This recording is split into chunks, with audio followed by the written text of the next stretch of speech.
નમસ્કાર મિત્રો, કેમ છો મિત્રો? સરસ મજાના આપણે વિકલિતના ઉપયોગો એમાં એનસીઆરટી ટેક્સ્ટ બુક પૂરી કરી. હવે આપણે જેડબલઈના એક્ઝામ્પલ થોડાક જોવા છે, જે જેડબલઈમાં પ્રીવિયસ યર પૂછાયેલા હોય પ્લસ મિક્સ, થોડાક અટપટા હોય, બધા જ પ્રકારના દાખલા આપણે હવે જોવા છે. તો જોઈએ પહેલું એક્ઝામ્પલ, એફ ઓફ એક્સ બરાબર 2x³ minus 9ax² plus 12a² x plus 1, જ્યાં a ગ્રેટર દેન 0 ને p અને q આગળ અનુક્રમે મહત્તમ અને ન્યૂનતમ કિંમત હોય. p આગળ મહત્તમ અને q આગળ ન્યૂનતમ કિંમત હોય કે જેથી p² બરાબર q થાય. તો સ્મોલ a ની કિંમત આપણે મેળવી છે. આપણને એવું કીધું છે કે મહત્તમ કિંમત p છે, ન્યૂનતમ કિંમત q હોય કે જેથી p² બરાબર q થાય. તો આપણે મહત્તમ અને ન્યૂનતમ કિંમત એ આપણે મેળવીએ. જોજો, અને મહત્તમ અને ન્યૂનતમ કિંમત માટે આપણે કઈ રીતનો ઉપયોગ કરવો પડે? તો કે દ્વિતીય વિકલિત કસોટી. તો દ્વિતીય વિકલિત કસોટી શું કહેતું હતું કે ભાઈ એફ ઓફ એક્સ આપ્યું હોય તો F dash x equal to 0 લઈ તમે એક્સની કિંમત મેળવો અને એ એક્સની કિંમત એફ ડબલ ડેશ એક્સમાં મૂકીએ. જો એક્સની કિંમત એફ ડબલ ડેશ એક્સમાં મૂકવાથી ગ્રેટર દેન 0 મળે તો ન્યૂનતમ મૂલ્ય થાય અને લેસ દેન 0 મળે તો મહત્તમ કિંમત થાય. મૂલ્ય નિશાની કરતાં મૂલ્ય વિરોધી મળે છે, આ ખાસ ધ્યાન રાખવું. બરાબર, જોજો. તો એફ ઓફ એક્સ આપણને આપ્યું છે એફ ડેશ એક્સ બરાબર 6x² minus 18ax plus 12a². આમાંથી 6 કોમન લઈ લો તો શું થાય? x² minus 3ax plus 2a², જેના અવયવ પડશે x માઇનસ a અને x માઇનસ 2a. તો એફ ડેશ એક્સ બરાબર 0 લો તો x બરાબર a અને x બરાબર 2a મળે. x ની બે કિંમતો મળી. હવે એ x ની બે કિંમતોને આપણે દ્વિતીય વિકલિતમાં મૂકી દઈશું. તો F double dash x 12x minus 18a. હવે આમાં તમે એક વખત a મૂકો તો F double dash a equal to 12a minus 18a minus 6a. એ તો ધન છે તો માઇનસ 6 એ શું થાય? Less than 0. મતલબમાં x ઇક્વલ ટુ a આગળ તમને મહત્તમ મૂલ્ય મળશે. ડબલ ડેશમાં 2a મૂકીએ તો 2a મૂકીએ તો 24a માઇનસ 18a મતલબમાં 6a ગ્રેટર દેન 0. મતલબમાં x ઇક્વલ ટુ 2a આગળ આપણને કેવું ન્યૂનતમ મૂલ્ય મળશે. તો શું લખાય જુઓ, x ઇક્વલ ટુ a આગળ અને x ઇક્વલ ટુ 2a આગળ અનુક્રમે મહત્તમ અને ન્યૂનતમ કિંમત મળે.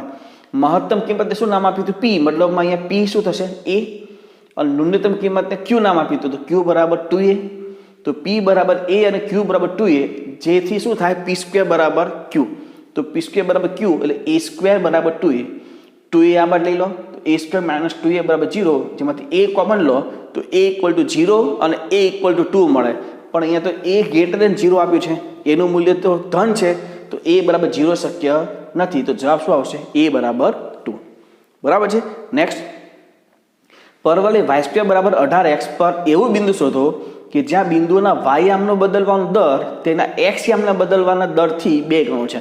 મતલબમાં dy/dt equal to 2 time dx by dt એવું આપણને આપ્યું છે. તો સિમ્પલ છે, જે પરવલે આપ્યું છે એનું t સાપેક્ષ વિકલન કરીએ. તો y² ઇક્વલ ટુ 18x નું વિકલન t સાપેક્ષ 2y dy/dt equal two 18 dx/dt. પણ આ જે dy/dt છે જે શું લખાય? 2 ઇન્ટુ dx/dt. તો 2 બાદથી dx/dt કેન્સલ અને 2 કેન્સલ, તો શું વધ્યું? 2y ઇઝ ઇક્વલ ટુ 9 અને 2y ઇઝ ઇક્વલ ટુ 9 મતલબ y ઇક્વલ ટુ 9/2. આ y ની કિંમત એ તમે પરવલે મૂકી દો તો 9/2 હોલ સ્ક્વેર એટલે કે 81/4 ઇક્વલ ટુ 18x. આમાંથી x કરતા બનાવો તો 9/8. તો આ x યામ ને આ y યામ, તો માગેલ બિંદુ શું થયું? 9/8 અલ્પવિરામ 9/2 થાય. તો જે માગેલું આપણું બિંદુ થશે. બરાબર છે. નેક્સ્ટ, ઉપવલય x² plus y² b² equal to 1 માં મહત્તમ ક્ષેત્રફળ ધરાવતા લંબચોરસનું ક્ષેત્રફળ ઉપવલયની અંદર લંબચોરસ છે. તો ધારો કે આ રીતે છે ઉપવલયની અંદર લંબચોરસ. ધારો કે ઉપવલય પરનું બિંદુ આપણે કોઈ પણ ધારી લઈએ. આપણી પાસે વર્તુળ હોય કે ઉપવલય હોય એના પરના એક ત્રિબિંદુ હતા. ઉપવલય પરનું ધારો કે વર્તુળ હોય, વર્તુળ x² plus y² equal to 1, તો એના પરનું એ વર્તુળ પરનું ત્રિકોણમિતિય બિંદુ કયું હતું? cos θ sin θ, અને ત્રિબિંદુ કહેતા આપણે. એ જ રીતે ધારો કે x² plus y² equal to a² કોઈ વર્તુળ હોય તો સમીકરણ શું થાય? અત્યારે ત્રિબિંદુ શું થાય? a cos θ a sin θ થાય ને. તો એ જ રીતે અહીંયા ઉપવલય છે તો ઉપવલયમાં ત્રિબિંદુ શું થાય? તો કે a cos θ અલ્પવિરામ b sin θ. ધારો કે ABCD ઉપવલયની અંતર્ગત લંબચોરસ છે જેના પરનું એક બિંદુ a cos θ અને b sin θ થાય. જો એવું લઈએ તો એનું લંબચોરસની લંબાઈ, આ લંબાઈ જે છે અને પહોળાઈ જે છે એ 2a cos થીટા અને પહોળાઈ 2b sin થીટા થશે. તો લંબચોરસનું ક્ષેત્રફળમાં લંબાઈ પહોળાઈ જોઈએ છે, લંબાઈ પહોળાઈ મળી ગઈ છે, તો ક્ષેત્રફળ શું થાય? 2a cos theta into 2b sin theta, એટલે કે 4ab sin theta cos theta. પણ આમાં 4 માંથી એક 2 sin theta into cos theta આપી દો, મતલબ 2 sin થીટા cos થીટા એટલે sin 2 થીટા. તો હવે વધીશું 2ab sin 2 થીટા. તો f dash theta equal two 4ab cos 2 theta, f dash theta બરાબર 0, તો cos 2 થીટા બરાબર 0, મતલબ 2 theta equal to pi by 2, તો theta equal to pi by 4. આ થીટાની કિંમત f ડબલ ડેશ થીટા મૂકીએ તો f double dash theta is equal to એમાં પણ કિંમત મૂકો, જેમ કે અહીંયા -8ab sin 2 થીટા. તો sin 2 થીટાની જગ્યાએ પાઈ બાય 4 મૂકીએ તો sin pi by 2, sin pi by 2 એટલે 1 થાય, એટલે -8ab, જે તો લેસ ધેન 0 છે, કારણ કે a અને b તો ધન જ હોય. તો f double dash theta less than 0 મળે, મતલબ theta equal to pi by 4 આગળ લંબચોરસનું જે ક્ષેત્રફળ હતું તે કેવું થયું? મહત્તમ થઈ ગયું. મહત્તમ આપણે માગ્યું છે, તો હવે ક્ષેત્રફળ જોઈએ છે. તો લંબચોરસના ક્ષેત્રફળ સૂત્ર છે આપણી પાસે ab sin theta cos theta, 2ab sin cos theta અને 2ab sin થીટા, મતલબ 4ab sin theta cos theta. થીટાની જગ્યાએ પાઈ બાય 4 મૂકીએ તો 4ab 1/√2 1/√2 આ થશે 1/2, આ 2d જશે, એટલે 2ab એનું ક્ષેત્રફળ થશે. કોનું? લંબચોરસનું. અને મહત્તમ ક્ષેત્રફળ કહેવાય. નેક્સ્ટ, 10 સેન્ટીમીટર ત્રિજ્યાના એક લોખંડના ગોળા પર ચડાવેલ સમાન જડાઈનું બરફનું પડ 50 સેન્ટીમીટર ક્યુબ પ્રતિ મિનિટના દરથી ઓગળે છે. એક લોખંડનો ગોળો છે જેના ઉપર બરફ ત્યાં જમાવેલો છે અને જે 50 સેન્ટીમીટર ક્યુબ પ્રતિ મિનિટના દરથી ઓગળે છે. જ્યારે બરફના પડની જાડાઈ 5 સેન્ટીમીટર હોય ત્યારે બરફના પડની જાડાઈ ઘટવાનો દર શોધો. 10 સેન્ટીમીટર ત્રિજ્યાવાળો એક લોખંડનો ગોળો છે, જો, અને બરફની જાડાઈ કેટલી છે? 5. તો હવે અહીંયા આપણે ધારી લઈએ, ધારો કે લોખંડના ગોળા પર ચડાયેલ બરફની જે જાડાઈ છે એને r કહીએ અને ઘનફળ v છે. જે ગોળો છે લોખંડનો ગોળો, એની ત્રિજ્યા 10 હતી, એની ત્રિજ્યા 10 અને એના ઉપર જે બરફનું પડ છે એની જાડાઈ આપણે r ધારી. તો ગોળાની ઉપર બરફ વિચારો તો એ આખા બરફ સહિત જે પણ ગોળો થશે એની ત્રિજ્યા શું થાય? તો એક તો લોખંડના ગોળાની 10 અને પેલી જે બરફની જાડાઈ છે એ r, એટલે r વત્તા 10 એ આખા બરફ સહિત ના ગોળાની ત્રિજ્યા થાય. તો ગોળાની ત્રિજ્યા r વત્તા 10, અહીંયા ઘનફળના ઘટવાનો દર આપ્યો છે તો ઘનફળ લેવું પડે ગોળાનું. તો ગોળાનું ઘનફળ v equal to 4/3 pi, r એટલે r પ્લસ 10 છે, તો r પ્લસ 10 નો ક્યુબ. અહીંયા સમય સાપેક્ષ ફેરફાર થાય છે તો ત્યાં t સાપેક્ષ આપણે વિકલન કરવું પડે. તો dv by dt equal to 4 pi, આ 3 ઉડી જશે, r plus 10 whole square into dr by dt. અહીંયા r આપ્યું છે 5, તો dr બાય dt મેળવવાનું છે અને 50 સેન્ટીમીટર ક્યુબ પ્રતિ મિનિટના દરે ઘટે છે એટલે આ માઇનસ લેવું પડે. તો -50 4 પાઈ, આ 5 પ્લસ 10 હોલ સ્ક્વેર એટલે આ 15 સ્ક્વેર અને 4 સાદરૂપ આપો તો dr બાય dt બરાબર -1/18 પાઈ સેન્ટીમીટર પ્રતિ મિનિટ, એટલે કે 1/18 પાઈ સેન્ટીમીટર પ્રતિ મિનિટના દરે એ ઘટશે. બરાબર, એની જાડાઈ જે બરફ સહિત તો બરફની પડ જે છે એની જાડાઈ ત્યાં આ રીતે ઘટશે. નેક્સ્ટ જોઈએ, એક ત્રિકોણના આકારના બાગને બે બાજુએ તારની વાડ કરે છે. એક ત્રિકોણાકાર બાગ છે, બગીચો, બરાબર, એનું તારથી આપણે વાડ કરેલી છે, તારથી આપણે એ બોર્ડર કરેલી છે. અને ત્રીજી બાજુએ નદીનો કિનારો છે, એટલે બે બાજુ આ જે છે x અને x જે સમાન છે, જે તારથી આપણે બાંધી દીધો છે, અને આ બાજુ નદીનો કિનારો છે. તારની વાડ ધરાવતી બે બાજુની લંબાઈ સમાન x છે, આ x છે. તો બાગનું મહત્તમ ક્ષેત્રફળ શોધો. તો મિત્રો આ રીતે એક ત્રિકોણાકાર બાગ છે જેમાં આ બંને આગળ તારની વાડ કરી છે, જે બંને ઇક્વલ છે x, અને આ જગ્યા ઉપર એ નદી છે. તો એ ધારો કે ત્રીજી બાજુ આપણે l લઈ લઈએ, લંબાઈ l. ધારો કે ત્રિકોણની ત્રીજી બાજુ લંબાઈ l છે, તો અહીંથી હું વેધ દોરું, આ આપણે વેધ દોરીએ, તો આ બંને l/2 થાય. તો આ શું થાય? આ √(x² - l²/4) આટલું માપ. તો આ એક ત્રિકોણનું ક્ષેત્રફળ શું થયું? એક ત્રિકોણનું ક્ષેત્રફળ તો હાફ પાયો ગુણ્યા વેધ, તો હાફ પાયો l/2 અને વેધ √(x² - l²/4) હાફ. પણ એમાં બે ત્રિકોણ છે તો ઇન્ટુ 2 સાદુરૂપ આપો આ 2 cancel L/2 x² minus L²/4 route આ આપણું વિધેય છે ક્ષેત્રફળ.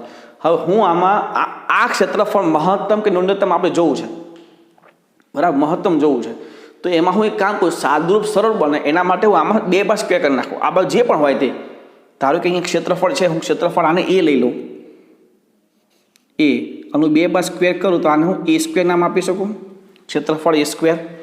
હવે આ જે a² છે એમાં ચલ તરીકે l છે x તો સમાન કોન્સ્ટન્ટ છે ચલ તરીકે l છે તો હું એને f ઓફ l નામ આપી દઉં વિકલન કરવા માટે f ઓફ l નામ આપી દઉં તો L²/4 અને આ x² માઇનસ L²/4 કાઉન્સ છોડો L² x²/4 માઇનસ L⁴/16 હવે વિકલન એટલે આ જે છે આમાં હું 2 સ્ક્વેર કરું અહીંયા આ રીતે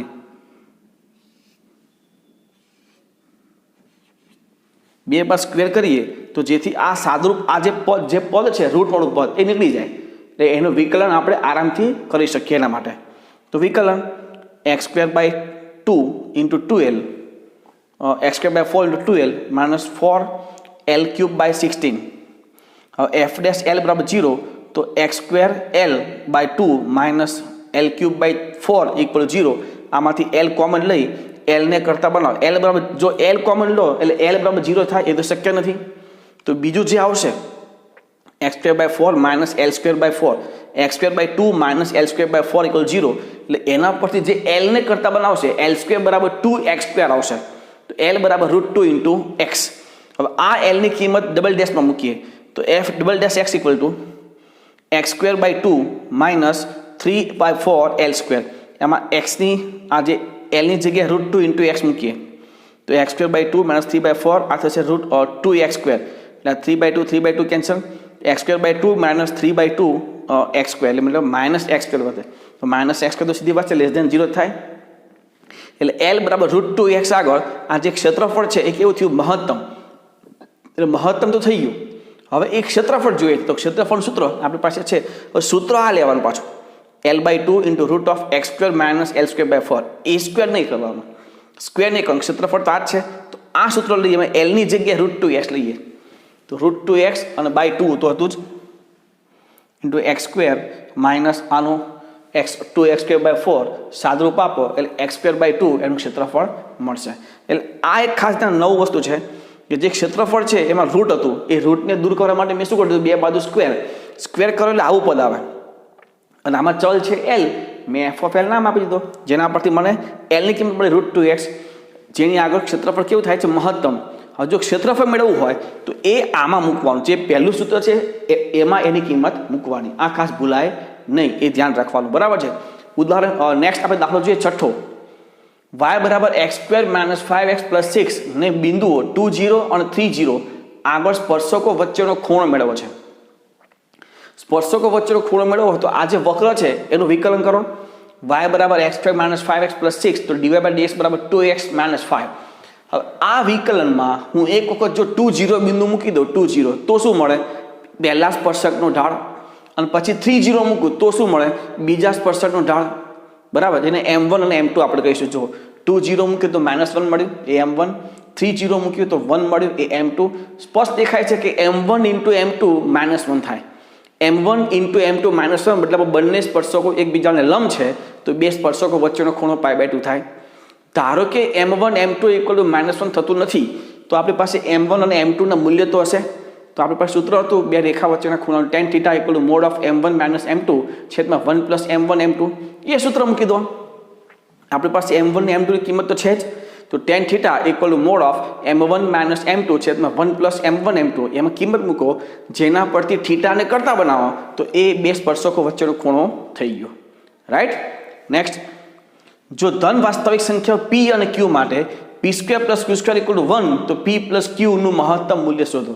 અહીંયા એક શોર્ટકટ રીતથી આપણે ઉપયોગ કર્યો છે આપણી પાસે છે p² + q² ઇક્વલ ટુ 1 તો p² + q² ઇક્વલ ટુ 1 નું સમાધાન થાય તેવું p અને q મેં ધાર્યા છે sin θ અને cos θ જોઈ લો.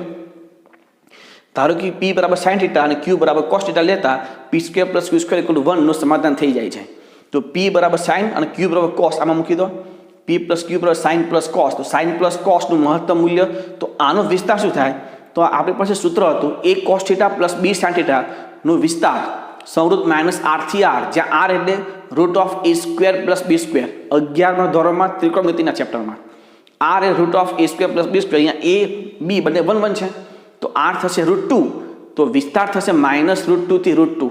તો મહત્તમ મૂલ્ય શું થયું? √2.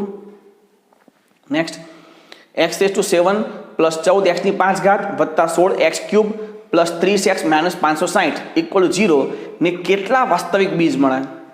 કેટલા બીજ મળે એવું કહે છે.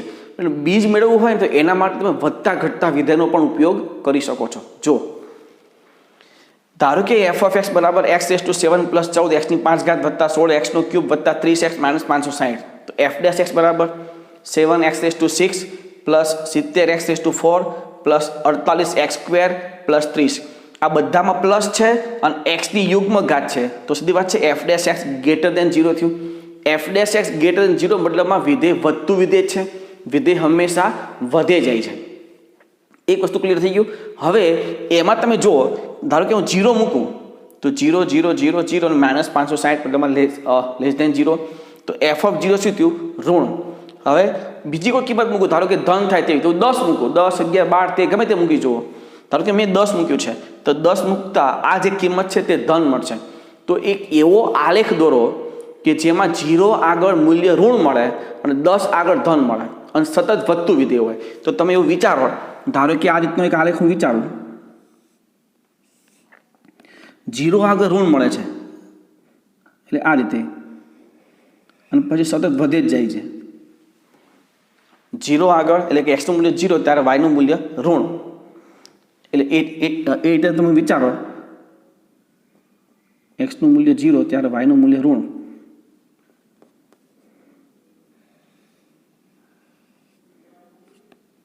આ રીતે બરાબર છે. તો આમાં તમે જુઓ, આ જે આલેખ છે એ x અક્ષને કેટલી વખત છેદે? આપણે જોવું છે જ કે x અક્ષને કેટલી જગ્યા ઉપર છેદે છે.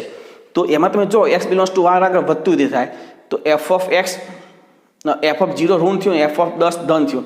એ પ્રમાણે આલેખ જોયો તો f ની કિંમત તો ધન અને ઋણ બંને આવે છે.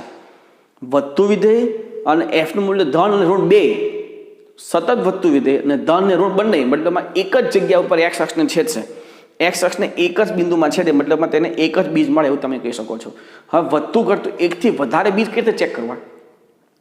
તો તમે જે વધતું ઘટતું છે f' બરાબર 0 લઈને x ની કિંમત મળે, એ x ની કિંમત આગળ તમે સંખ્યા રેખા દોરો અને સંખ્યા રેખા દોરવાથી તમને ખબર પડશે કે આ અંતરાલમાં વધે છે, આ અંતરાલમાં ઘટે છે, આ અંતરાલમાં વધે છે, ઘટે છે.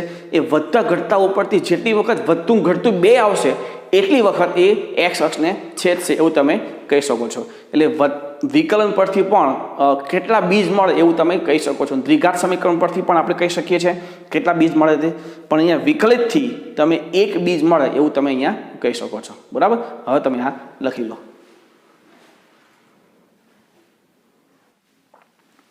જો નેક્સ્ટ જોઈએ આપણે, 9મો દાખલો. p' બરાબર 0 નું એકમાત્ર વાસ્તવિક બીજ x બરાબર 0 છે. તેઓ p(x) બરાબર x⁴ plus ax³ plus bx² plus cx plus d આપેલ છે. જો p(-1) લેસ દેન p(1) હોય તો -1 થી 1 માં શું થાય? અહીંયા p' નું એક જ બીજ છે, x = 0 વાસ્તવિક, એટલે બીજું કોઈ પણ વાસ્તવિક બીજ મળતું નથી. કોનું? p' નું. તો જોઈએ, જુઓ p(x) આપણને આપ્યું છે તો p' કરો 4x³ plus 3ax² plus 2bx plus c. અહીંયા x = 0 આગળ p' નું બરાબર 0 નું વાસ્તવિક બીજ છે.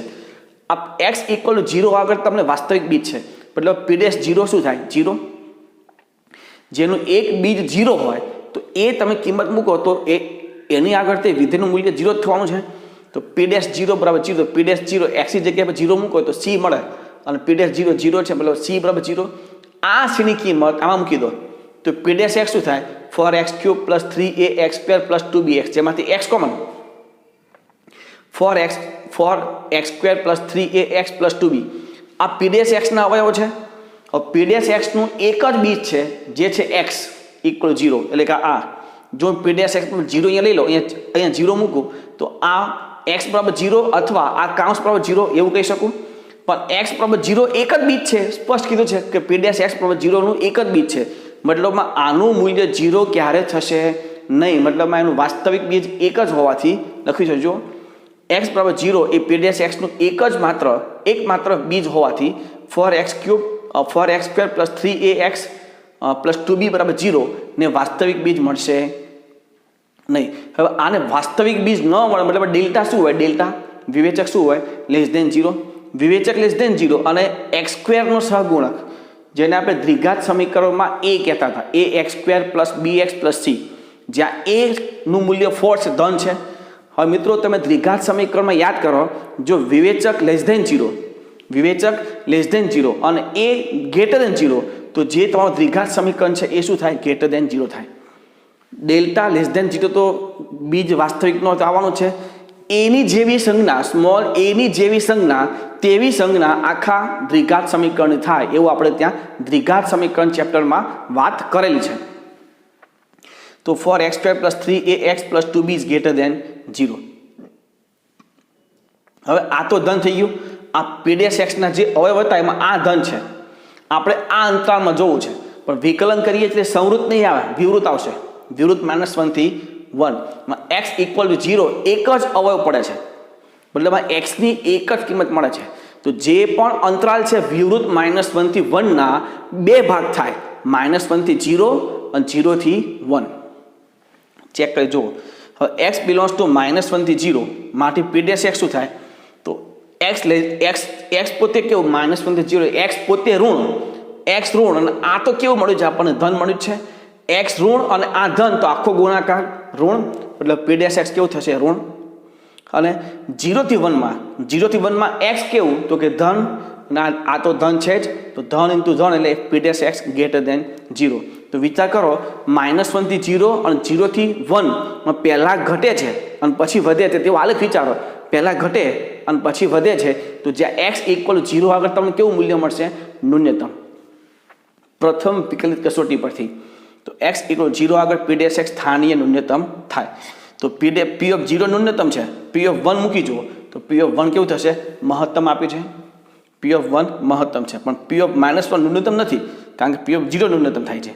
તો p ઓફ -1 ન્યૂનતમ નથી પણ p ઓફ 1 એ મહત્તમ છે. એટલે આ તો ઓપ્શન ઉપર ડિપેન્ડ છે, જે ઓપ્શન આપેલા હોય તે આપણે આ દાખલામાં અહીંયા સુધી આપણે કહી શકીએ છીએ. બરાબર. નેક્સ્ટ, ધારો કે f ફ્રોમ r થી r f ઓફ x બરાબર k - 2x જ્યાં x less or equal to -1 અને 2k + 3 જ્યાં x ગ્રેટર ધેન -1. જો f A x equal to -1 આગળ સ્થાનીય મહત્તમ હોય તો k ની કિંમત શોધવાની છે. અહીંયા x ઇક્વલ ટુ -1 આગળ સ્થાનીય મહત્તમ છે. હવે મહત્તમ કે ન્યૂનતમ એ આપણે ક્યાંથી નક્કી થાય, આપણે મૂલ્ય મેળવવું નથી, ક્યાંથી નક્કી થાય તો કે x ની કિંમત ડબલ ડેશમાં મૂકવાથી લેસ ધેન 0 તો મહત્તમ. બરાબર.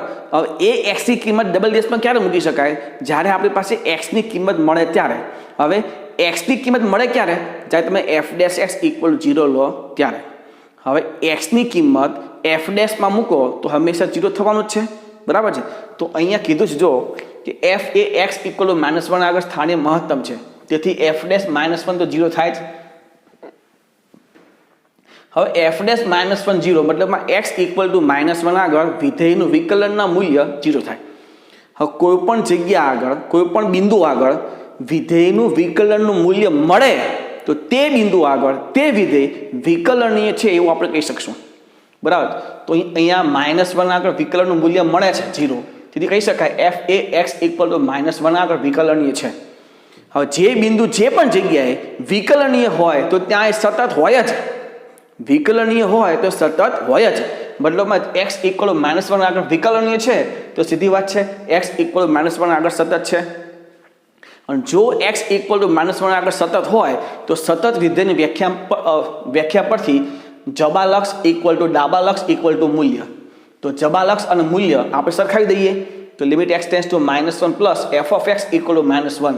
તો જબાલક્ષ માટેનું વિધેય આપણી પાસે છે આયરો k 2k + 3, અહીંયા 2x + 3 હોવું જોઈએ, 2x + 3, 2x + 3 જે જબા x ટેન્ડ્સ ટુ -1 પ્લસ -1 ની જમણી બાજુ કિંમત માટે તો આ જ છે, એના માટે મૂલ્ય 2x + 3 એફ ઓફ -1 એટલે ઇક્વલ ટુમાં એક્સની જગ્યાએ -1 મૂકો તો k+2 થશે. એક્સની જગ્યા પર -1 k+2, એક્સની જગ્યાએ -1 મૂકો તો -2 + 3 ઇક્વલ ટુ k+2. આ થશે 1 ઇક્વલ ટુ k+2 તો k ઇક્વલ ટુ -1. એટલે આ બહુ સિમ્પલ છે કે -1 આગળ મહત્તમ છે, મતલબમાં f' -1 0, મતલબમાં વિકલન નહીં થયું. હતું વિકલન નહીં થયું તો સતત થાય, અને સતત હોય તો સતતની વ્યાખ્યા પરથી તમે દાખલો ગણી શકો છો. થોડાક દાખલા આના જેવા જ તમને હોમવર્કમાં આપું, જોજો. 11મો દાખલો, f of x = tan inverse sin x + cos x એ કયા અંતરાલમાં વધતું વિધેય છે? ફક્ત વધતું વિધેય કીધું છે. તો તમે tan inverse sin + cos નું વિકલન કરો, f' જે થશે cos - sin છેદમાં 1 + sin + cos હોલ સ્ક્વેર. હવે એ વધતું વિધેય ક્યાં હોય? જ્યારે અંશ ધન હોય, કારણ કે f' greater than 0 હોય ત્યાં એ ધન હોય જ. તો અંશમાં શું છે? તો કે cos - sin, તો cos - sin is greater than 0, cos is greater than sin. તો cosનું મૂલ્ય ધન કઈ જગ્યાએ થાય અંતરાલમાં એ ચેક કરી લેવાનું, 0 થી π/4 અથવા ચોથા ચરણમાં પણ તમે કહી શકો છો. બીજો, x = a sin t - b sin at/b અને y = a cos t - b cos at/b પરના બિંદુનું ઉગમ બિંદુથી મહત્તમ અંતર શોધો. હવે આના પરનું બિંદુ તો x આમને y આમ તો આપ્યું છે, એ થઈ ગયું બિંદુ, અને ઉગમ બિંદુ છે તો ડાયરેક્ટ અંતર લઈ લો. અહીંથી આ x યામ ને y યામ એટલે એક બિંદુ, આ x યામ ને આ y યામ, અને બીજું બિંદુ ઉગમ બિંદુ, અંતર, અને પછી મહત્તમની થિયરી, અંતર જે છે એ બધું t વાળું થશે એટલે f of t લેવાનું. પછી f' t = 0, જેના પછી t મળશે, જે તમે _t માં મૂકી શકો છો. એ દાખલા આપણે આગળ 2-3 કરેલા છે. 13મો, x = a કૌંસમાં 1 + cos θ અને y = a sin θ ને θ બિંદુએ અભિલંબ હંમેશા ખાલી જગ્યા બિંદુમાંથી પસાર થાય. તો આ જે છે x યામ છે તમારી પાસે, y યામ છે, ઢાળ મેળવો તો તમને અભિલંબનું સમીકરણ મળે. કારણ કે આનું વિકલન કરો, આનું વિકલન કરો, આનું વિકલન થશે -a sin θ, આનું વિકલન થશે a cos θ. તો a cos θ / -a sin θ એટલે -cos θ, એ તો સ્પર્શનો ઢાળ છે, તો અભિલંબનો tan θ. આ x યામ છે, y યામ છે, અને tan θ ઢાળ છે, તો અભિલંબનું સમીકરણ મળે. એ સમીકરણ આપેલા ઓપ્શનમાંથી કોનું સમાધાન કરે છે તે ચેક કરી લેવાય, એ તમને એ માંગેલ બિંદુ મળી જાય. બરાબર? તો આ રીતે આ 3 દાખલા તમે ટ્રાય કરજો. હવે આ લખી લો.